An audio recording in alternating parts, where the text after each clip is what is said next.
WB home tutor চ্যানেলে তোমাদের স্বাগতম। আজ আমি তোমাদের দশম শ্রেণীর কোর্স থেকে 26.1 অর্থাৎ রাশিবিজ্ঞান অধ্যায়ের অঙ্কগুলিকে খুব সহজেই বোঝানোর চেষ্টা করব।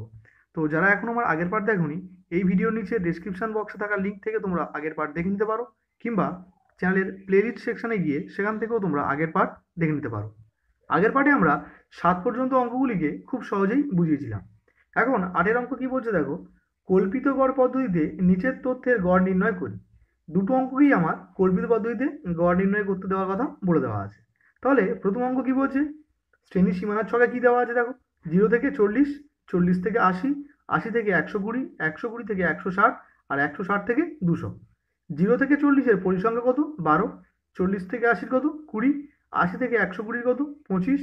120 থেকে 160 কত? 20। আর 160 থেকে 200 কত? 13। তো এই অঙ্কটিকে আমাকে কল্পিত পদ্ধতিতে গড় নির্ণয় করার কথা বলে দেওয়া আছে। তাহলে কল্পিত পদ্ধতির সূত্র কি? A plus summation of F I DI divided by summation of F I. তো প্রথমে আমি অঙ্কটিকে খাতায় এক এক করে শ্রেণীর সীমানাগুলো টুকে নিচ্ছি। তাহলে প্রথম শ্রেণীর সীমানা কি দেওয়া আছে আমার? 0 থেকে 40। তাহলে প্রথমটা আমি লিখছি 0 থেকে 40। পরেরটা কত? 40 থেকে 80। নেক্সট 80 থেকে 120। নেক্সট 120 থেকে 160। নেক্সট কত? 160 থেকে 200। যেহেতু এখানে শ্রেণী সীমানাগুলো এগুলো এক্স আই হিসাবে আমরা ইন্ডিকেট করতে পারবো না, কারণ এগুলো একটা সিরিজ ওয়াইজ আছে। তাহলে আমাকে এক্স আই এর মান নির্ণয় করতে হবে। তাহলে এক্স আই নির্ণয়ের সূত্র কি? উচ্চ প্লাস নিম্ন ডিভাইডেড বাই 2। অর্থাৎ উচ্চর সঙ্গে নিম্নকে যোগ করবো আর সেটাকে 2 দিয়ে ভাগ করবো। তাহলে 40-এর সঙ্গে 0 যোগ করলে কি হবে? 40। তাহলে কোনো সংখ্যাকে 2 দিয়ে ভাগ যা তার অর্ধেকটাই। তাহলে 40-কে 2 দিয়ে ভাগ করলে কত হবে? তাহলে 20। নেক্সট লাইনে 80-র সঙ্গে 40 যোগ করলে কত হবে? 80 আর 40 120। তাহলে 120-র অর্ধেক কত? 60। 120 আর 80 যোগ করলে কত হবে? 200। তাহলে 200-র অর্ধেক কত? 100। অর্থাৎ দেখো সিকোয়েন্স দেখো, 20 থেকে 60 হয়েছে অর্থাৎ 40 বেড়েছে, 60 থেকে 100 হয়েছে অর্থাৎ 40 বেড়েছে। তাহলে এখনও 40 বাড়বে। তাহলে 100-র সঙ্গে 40 বাড়লে কত হবে? 140। আর 140-এর সঙ্গে আবার 40 বাড়লে কত হবে? 180। আর পরিসংখ্যা অর্থাৎ এফ আই এর মান আমরা বই থেকে পরপর লিখে নিচ্ছি। তাহলে প্রথমটা কত? 12। নেক্সট 20। নেক্সট 25, 20, তারপর 13। তাহলে যেহেতু আমরা কল্পিত পদ্ধতিতে গড় নির্ণয় করছি, তাহলে আমার ডিআই এর মান নির্ণয় করতে হবে। তাহলে ডিআই নির্ণয়ের সূত্র কি? এক্স আই মাইনাস এ। তাহলে আমরা এক্স আই পাবো কোত্থেকে? প্রথম লাইনের এক্স আই কত? 20, কিন্তু এ এর মান আমাকে নির্ণয় করতে হবে। তাহলে এ কোথায় পাওয়া যায়? এক্স আই এর মিডিল টার্মটাকে আমরা এ হিসাবে ইন্ডিকেট করব। তাহলে যেহেতু এখানে 1 2 3 4 5 5টা রাশি আছে, তাহলে এখানে মিডিল কোনটা হচ্ছে? 100। তো এটাকেই আমরা এ হিসাবে ইন্ডিকেট করব। তাহলে এ এর মান প্রতি ক্ষেত্রে আমরা কত জানবো? 100। তাহলে প্রথম লাইনে আমরা যদি ডিআই নির্ণয় করতে চাই, তাহলে সূত্র কি? এক্স আই মাইনাস এ। তাহলে প্রথম লাইনের এক্স আই কত? 20। তাহলে 20 মাইনাস এ এর মান কত? 100। তাহলে 20 মাইনাস 100 করলে আমাদের কি হচ্ছে দেখো, 20 মাইনাস 100। তাহলে কি হবে? এখানে 100 চিহ্ন কি? মাইনাস, আর 20 চিহ্ন কি? প্লাস। যদি আলাদা চিহ্ন থাকে, যে বড় তার চিহ্ন বসে যায়, তাহলে 100 বড়, তাহলে 100 চিহ্ন কি? মাইনাস, তাহলে মাইনাস বসে গেল। আর বড় থেকে ছোটটা কি হবে? বিয়োগ। তাহলে 100 থেকে 20 বিয়োগ করলে কি হবে? 80। তাহলে অ্যান্সার কি হলো আমার? -80। তাহলে প্রথম লাইনের ডিআই কত বেরোচ্ছে আমার? তাহলে -80। নেক্সট লাইনে আমার ডিআই বের করতে হবে। তাহলে এক্স আই মাইনাস এ। তাহলে নেক্সট লাইনের এক্স আই কত? 60। তাহলে 60 মাইনাস 100। তাহলে 60 থেকে 100 বিয়োগ করতে হবে। তাহলে এটাকে যদি আমরা লিখি, তাহলে 60 মাইনাস 100, তাহলে কি হবে? যে বড় তার চিহ্ন বসে যাবে, অর্থাৎ মাইনাস বসে যাবে। আর বড় থেকে ছোটটা বিয়োগ। তাহলে 100 থেকে 60 বিয়োগ করলে কি হবে? 40। তাহলে -40। তাহলে দ্বিতীয় লাইনের ডিআই কত হলো? -40। তৃতীয় লাইন, তাহলে তৃতীয় লাইনের এক্স আই কত? 100। আর এর মান কত? 100। তাহলে 100 মাইনাস 100 কি হবে? 0। চতুর্থ লাইনে দেখো 140 মাইনাস 100, কারণ এই লাইনে এক্স আই এর মান কত? 140। তাহলে 140 থেকে যদি আমরা 100 বিয়োগ করি, তাহলে কত হবে? 40। আর লাস্ট লাইনে তাহলে এক্স আই এর মান কত? এখানে 180। তাহলে 180 মাইনাস এর মান কত? 100। তাহলে 180 মাইনাস 100 অর্থাৎ 80। এখন আমরা এফ আই ডিআই নির্ণয় করব। তাহলে এফ আই এর সঙ্গে ডিআই কি কি সম্পর্কে আছে? গুণের সম্পর্কে। তাহলে এফ আই ইন্টু ডিআই। তাহলে প্রথম লাইনে আমরা যদি এফ আই ডিআই নির্ণয় করতে চাই, তাহলে এফ আই এর সঙ্গে ডিআই কি করতে হবে? গুণ। তো 8 12 96, অর্থাৎ 960, আর সামনে একটা মাইনাস বসে যাবে। দ্বিতীয় লাইনে এফ আই ডিআই 4 2 8 আর দুটো শূন্য, আর সামনে একটা মাইনাস বসে যাবে। 25 শূন্যর কত? 0, 4 2 8 আর দুটো শূন্য, 3 8 24, 4 হাই থাকে 2, 8 1 8 আর 2 10 আর একটা শূন্য বসে গেল। তাহলে আমরা সামেশন অফ এফ আই নির্ণয় করব আর summation of F I DI নির্ণয় করব। তাহলে আমরা প্রথম সামেশন অফ এফ আই নির্ণয় করছি। তাহলে সামেশন অফ এফ আই এর অর্থ কি? এফ আইগুলোর সব যোগফল। তো আমরা 5 আর 3 8, 8 আর 2 10, 10 শূন্য, হাই থাকলে কত?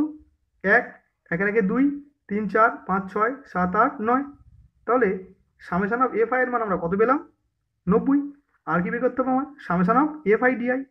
তাহলে লিখছি summation of F I DI equals to, তাহলে summation of F I DI এর অর্থ কি? এফ আই ডিআই সব যোগফল। তাহলে আমাকে কি কি যোগ করতে হবে? মাইনাস 960 মাইনাস 800 প্লাস 800 আর প্লাস 1040, এগুলোকে সব যোগ করতে হবে। তাহলে দেখো প্লাস 800 সঙ্গে মাইনাস 800 কী যাবে? কেটে যাবে। এখন তাহলে কে পড়ে থাকলো? মাইনাস 960 আর প্লাস 1040। তাহলে এর চিহ্ন প্লাস, এর চিহ্ন মাইনাস। যদি আলাদা চিহ্ন হয়, যে বড় তার চিহ্ন বসে যাবে। যেহেতু 1040 বড়, তাহলে প্লাস বসে গেল। বড় থেকে ছোটটা কী হবে? বিয়োগ। 1040 থেকে 960 বিয়োগ করলে কী হবে?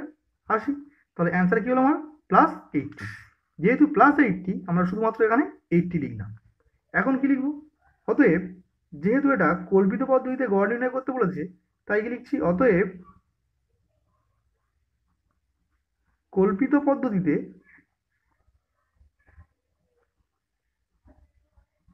যৌগিক গড়,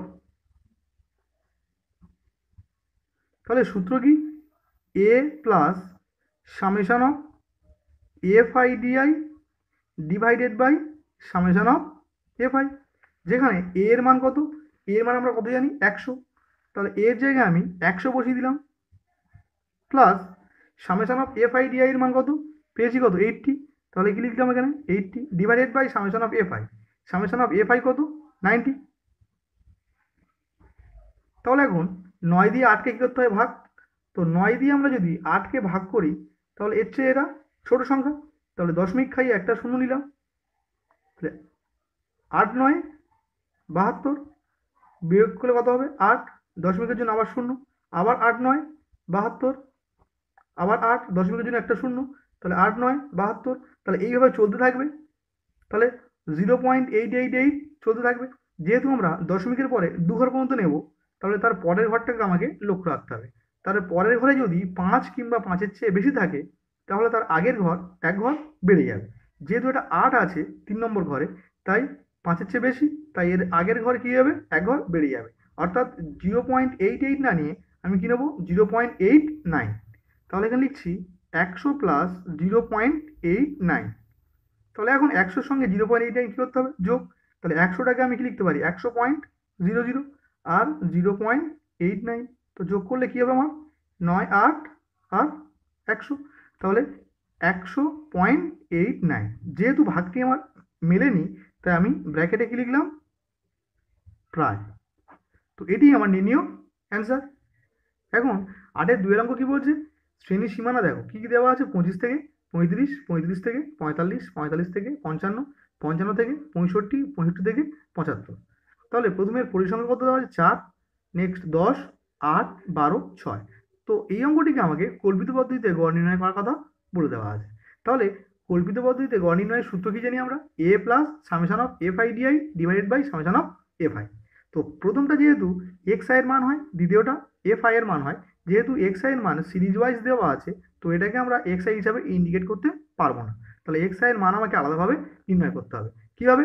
উচ্চর সঙ্গে নিম্নকে যোগ করবো আর সেটাকে 2 দিয়ে ভাগ বা হাফ করবো। তো প্রথমে আমরা অঙ্কটিকে শ্রেণী সীমানা যেমন আছে আমি এক এক করে পূরণ করছি। তাহলে প্রথম শ্রেণী সীমানার মান কত দেওয়া আছে? 25 থেকে 35। তাহলে প্রথমটা লিখছি কি? 25 থেকে 35। নেক্সট কি আছে? 35 থেকে 45।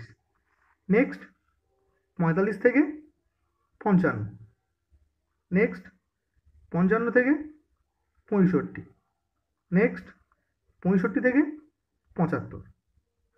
যেহেতু এগুলো একটাও এক্স আই এর মান নয়, তাহলে এক্স আই এর মান আমাকে নির্ণয় করতে হবে। কিভাবে? উচ্চর সঙ্গে নিম্নকে যোগ করব আর হাফ করব বা 2 দিয়ে ভাগ।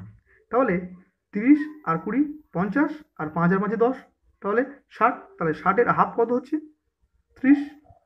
পরেরটা 40 আর 30-এ কত? 70। 70-এর সঙ্গে 10 যোগ করে কত হবে? 80। 80-র হাফ কত? 40। নেক্সট 50-এর সঙ্গে 40 যোগ করলে কত হবে? 90। আর 5 আর 5-এ 10, অর্থাৎ 100। 100-র হাফ কত? 50। দেখো 30 ছিল 40 হয়েছে, অর্থাৎ 10 বেড়েছে। 40 ছিল 50 হয়েছে, অর্থাৎ 10 বেড়েছে। তাহলে এখনও 10 বাড়বে। তাহলে 50-এর সঙ্গে 10 যোগ করলে কী হবে? 60। আর 60-এর সঙ্গে 10 যোগ করলে কী হবে? 70। আর পরিসংখ্যা বা এফআই এর মান বই থেকে আমরা পরপর লিখে নিচ্ছি। তাহলে প্রথমটা কী ছিল? 4, নেক্সট 10, 18, 12, 6। এখন আমরা ডিআই নির্ণয় করব। যেহেতু আমরা কল্পিত পদ্ধতিতে গড় নির্ণয় করছি, তাহলে ডিআই বের করার সূত্র কি? এক্স আই মাইনাস এ। এটাকে আমরা এক্স আই এর মিডিলটাকে এ হিসাবে চিহ্নিত করব। তাহলে যেহেতু এখানে 5টা রাশি আছে, তাহলে এদের মিডিল কোনটা হবে? 50। তাহলে 50টাকে আমরা এ হিসাবে ইন্ডিকেট করলাম, অর্থাৎ এ এর মান প্রতি ক্ষেত্রে আমরা 50 আনবো। তাহলে প্রথম লাইনে আমরা যদি ডিআই নির্ণয় করতে চাই, তাহলে কি করতে হবে? এক্স আই মাইনাস এ, অর্থাৎ প্রথম লাইনের এক্স আই কত? 30। তাহলে কি লিখবো? 30 মাইনাস এ কত? অর্থাৎ 50। তাহলে 30 মাইনাস 50। তাহলে কি হবে? এর চিহ্ন মাইনাস, এর চিহ্ন প্লাস। তাহলে আলাদা চিহ্ন হলে কি হবে? যে বড় তার চিহ্ন বসে যাবে। তাহলে 50 বড়, তাহলে 50-এর চিহ্ন কি? মাইনাস। তাহলে মাইনাস বসে গেল। আর বড় থেকে ছোটটা কি হবে? বিয়োগ। তাহলে 50 থেকে 30 বিয়োগ করলে কি হবে? 20। তাহলে প্রথম লাইনের ডিআই কি হলো? -20। তোমরা লিখে নিলাম -20। দ্বিতীয় লাইনে তাহলে কি হবে? ডিআই এক্স আই মাইনাস এ। তাহলে এক্স আই কত? 40। তাহলে 40 মাইনাস 50। তাহলে এখানে কি হবে? 40 মাইনাস 50, অর্থাৎ কি হবে? এর চিহ্ন মাইনাস, এর চিহ্ন প্লাস। তাহলে আলাদা চিহ্ন হলে কি হয়? যে বড় তার চিহ্ন বসে যায়, অর্থাৎ মাইনাস বসে যাবে। আর বড় থেকে ছোটটা বিয়োগ। 50 থেকে 40 বিয়োগ করে কি হবে? 10, অর্থাৎ দ্বিতীয় লাইনে কি হবে? -10। তৃতীয় লাইনে তাহলে এক্স আই এর মান কত? 50। আর এ এর মান কত? 50। তাহলে 50 মাইনাস 50, অর্থাৎ কি হবে? 0। নেক্সট লাইনে 60 থেকে আমরা যদি 50 বিয়োগ করি, তাহলে কি হবে? শুধুমাত্র 10। আর 70 থেকে 50 বিয়োগ করলে শুধু কি হবে? শুধুমাত্র 20। এখন আমরা এফ আই ডিআই নির্ণয় করবো। তাহলে এফ আই এর সঙ্গে ডিআই কিসের সম্পর্কে আছে? গুণের সম্পর্ক। তাহলে প্রথম লাইনে আমরা যদি এফ আই ডিআই নির্ণয় করতে চাই, তাহলে এফ আই এর সঙ্গে ডিআই কে কি করতে হবে? গুণ করতে হবে। তাহলে 4 20 কত? 80। কিন্তু সামনে একটা মাইনাস চলে আসবে। 10 10-কে 100, সামনে একটা মাইনাস চলে আসবে। আর 8 0 0, 12 10-কে 120, আর 6 20 120। তাহলে যেহেতু আমরা কল্পিত পদ্ধতিতে গড় নির্ণয় করছি, তাহলে আমরা সামেশন অফ এফ আই নির্ণয় করব আর summation of F I DI নির্ণয় করব। তাহলে প্রথমেই আমরা সামেশন অফ এফ আই নির্ণয় করছি। তাহলে সামেশন অফ এফ আই এর অর্থ কি? এফ আইগুলো সব যোগফল। তাহলে 6 আর 2 8, 8 8 16, 16 4 20 0, হাই তাহলে কত? 2। তাহলে 2 3 আর 1 4, অর্থাৎ সামেশন অফ এফ আই এর মান কত পেলাম আমরা? 40। আর এখন কি নির্ণয় করবো? Summation of F I DI. তাহলে লিখছি summation of F I DI equals to, দেখো এখানে যোগটা তাহলে কার কার করতে হবে? -80 মাইনাস 100 প্লাস 120 প্লাস 120। তাহলে দেখো 100 চিহ্ন মাইনাস, 80 চিহ্ন মাইনাস। তাহলে 100 আর 80 একই চিহ্ন। তাহলে একই চিহ্ন হলে কি হয়? সেই চিহ্নটা বসে যায়, তাহলে মাইনাস বসে গেল। আর 100-র সঙ্গে 80 যোগ করলে কি হবে? 180। তাহলে মাইনাস বসিয়ে সংখ্যাগুলোকে যোগ করে দিলাম। আর এইদিকে দেখো 120 চিহ্ন প্লাস, এই 120 চিহ্ন প্লাস, অর্থাৎ এই 120 আর এই 120 এদের দুজনের চিহ্ন একই। তাহলে একই চিহ্ন হলে কি হয়? সেই চিহ্নটা বসে যায় আর সংখ্যাগুলো কি হয়ে যায়? যোগ। তাহলে কত হবে? 240।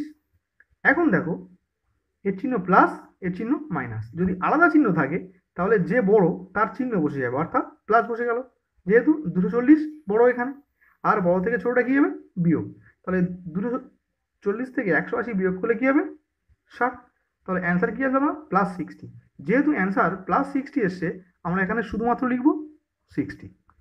তাহলে এখন কি লিখছি, যেহেতু এটা কল্পিত পদ্ধতিতে গড় নির্ণয় করতে বলেছে, তাই লিখছি অতএব কল্পিত পদ্ধতিতে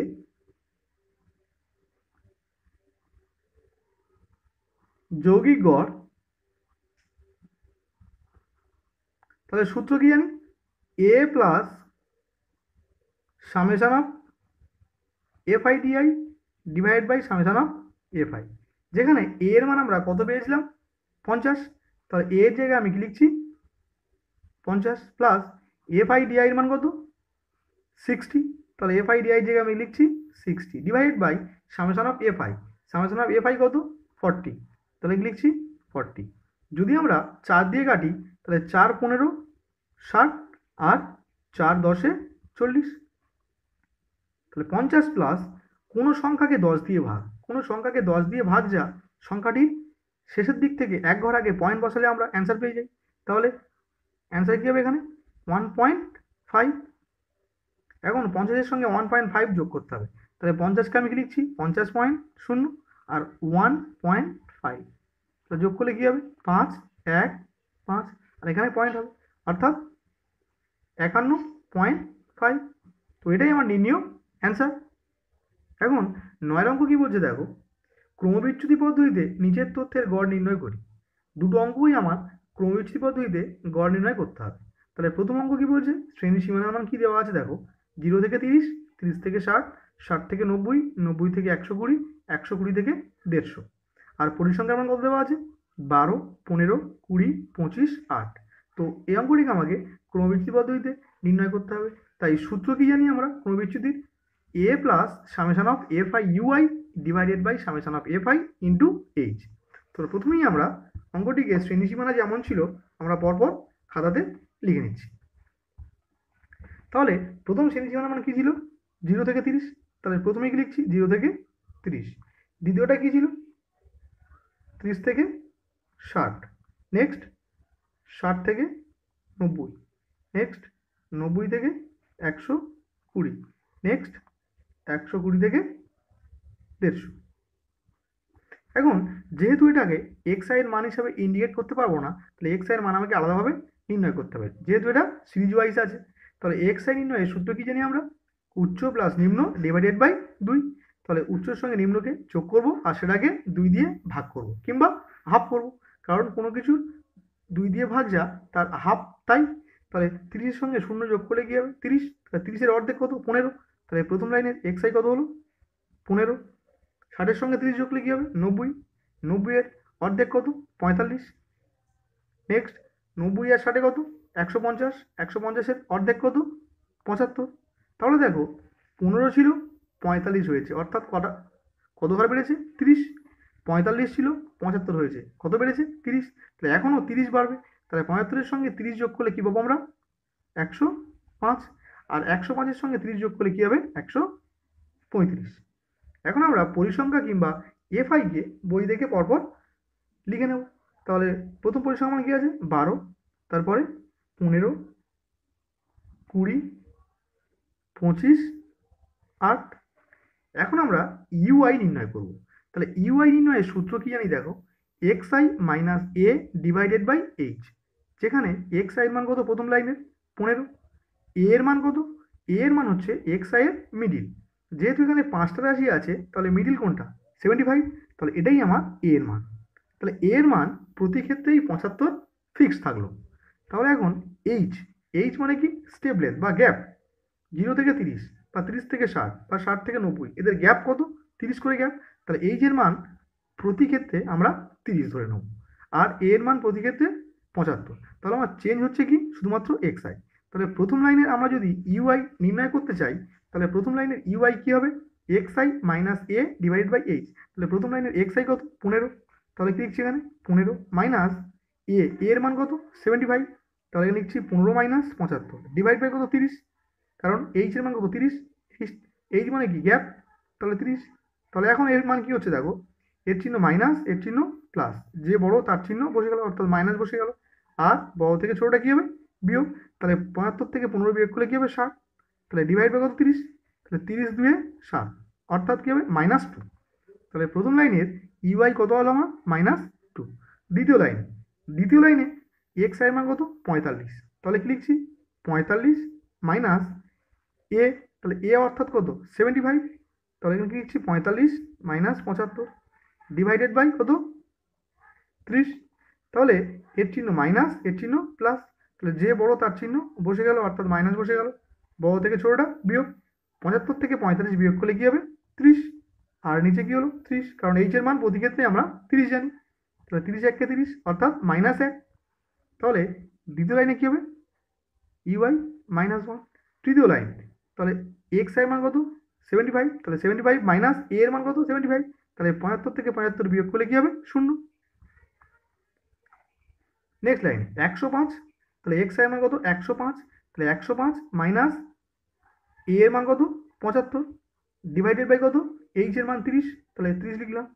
তাহলে 105 থেকে 75 বিয়োগ করলে কি হবে 30 আর ডিভাইড বাই 30। তাহলে কত হলো 1। তাহলে +1 এখানে তাই 1 লিখলাম। নেক্সট লাইন 135 থেকে 75 বিয়োগ করো, তাহলে কত হবে 60। দেখো 135 বিয়োগ 75 ডিভাইড বাই 30, কারণ এইচ এর মান 30 আর এর মান 75। তাহলে 0 6, তাহলে 30 2 60। অর্থাৎ লাস্ট লাইনে ইউআই কত হলো আমার 2। এখন আমরা কি নির্ণয় করব এফ আই ইউআই। তাহলে প্রথম লাইনে আমরা যদি এফ আই ইউআই নির্ণয় করতে চাই, তাহলে এফ আই এর সঙ্গে ইউআই কিসের সম্পর্কে আছে গুণের সম্পর্কে।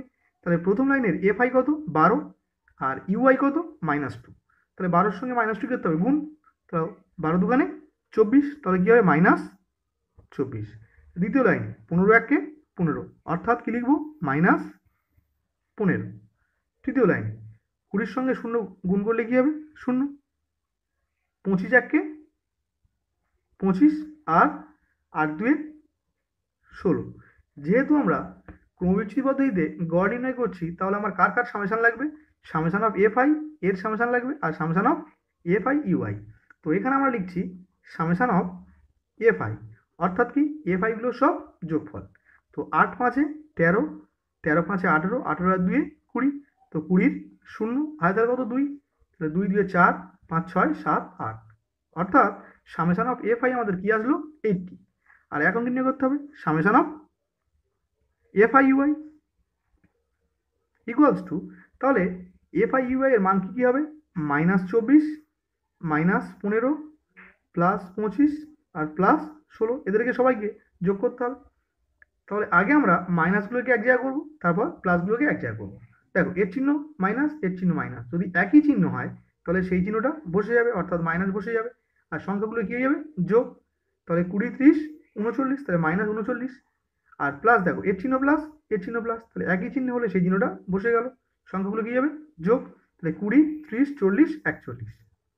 তাহলে এইবার দেখো 41-এর চিহ্ন প্লাস, 39-এর চিহ্ন মাইনাস। যদি আলাদা চিহ্ন হয়, যে বড় তার চিহ্ন বসে যাবে, অর্থাৎ প্লাস বসে যাবে। আর বড় থেকে ছোটটা কি হবে বিয়োগ, অর্থাৎ কি আসলো আমার +2। তাহলে summation of F I u i এর মান 2 আসলো। এখন আমরা কি লিখবো, যেহেতু এটা ক্রমবিচ্যুতি পদ্ধতিতে গড় নির্ণয় করছি, তাই লিখছি অতএব ক্রমবিচ্যুতি পদ্ধতিতে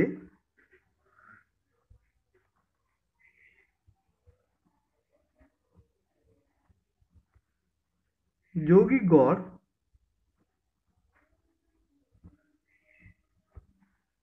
ইকুয়ালস টু, সূত্র কি জানি A plus summation of F I UI divided by summation of F I into H, যেখানে এ কত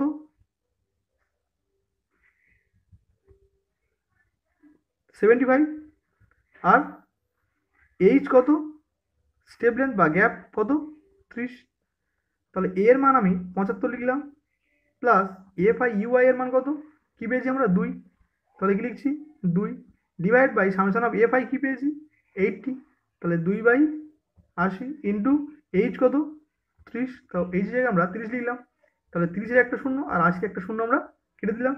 2 দিয়ে 8কে কাটলে কত হবে 4। তাহলে এখানে কি হলো 75 প্লাস 3/4। তোমরা 4 দিয়ে 3কে ভাগ করে নেবো পাশে। তো 4 দিয়ে আমরা যদি 3কে ভাগ করি, তাহলে এর চেয়ে এটা ছোট সংখ্যা, তো দশমিক খাই একটা শূন্য নিলাম, 4 7 28, কত হবে 2, দশমিকের জন্য শূন্য, 4 5 20, তাহলে ভাগ করলে কী হবে 0.75। তাহলে 75 প্লাস এটাকে ভাগ করলে কী পেলাম আমরা 0.75। তো 75-এর সঙ্গে আমরা যদি 0.75কে যোগ করি তাহলে কী পাবো, তাহলে 75.00, 75কে আমি এরকমভাবে লিখতে পারি, আর 0.75 এর সঙ্গে যোগ, তাহলে 5 7 আর 5 7, অর্থাৎ 75.75। তো এটাই আমার নির্ণয় অ্যান্সার। তো আজকের ভিডিও এই পর্যন্ত রাখলাম, দেখা হবে পরের ভিডিওতে।